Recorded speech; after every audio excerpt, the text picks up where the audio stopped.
നീ ഔട്ടോ പിടിച്ചില്ലെങ്കിൽ ഔട്ടോ പറയണ്ട ആദ്യം വേണ്ട. പിന്നെന്തിനാ എറിയുന്നത് ചുമ്മാ? അല്ല അവൻ എരിയുന്നില്ല, അടിച്ചതാ.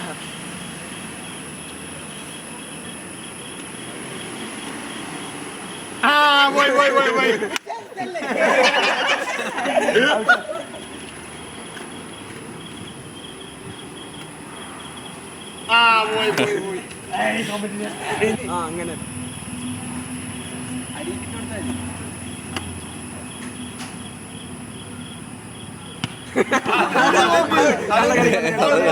സാർ ആദർശം അങ്ങനെ തന്നെ എനിക്ക്. Foul foul.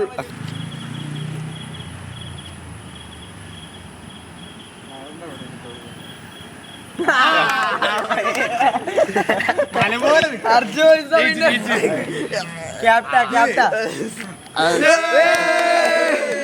പൊട്ടിക്ക് പൊട്ടിക്ക് ഫോളോ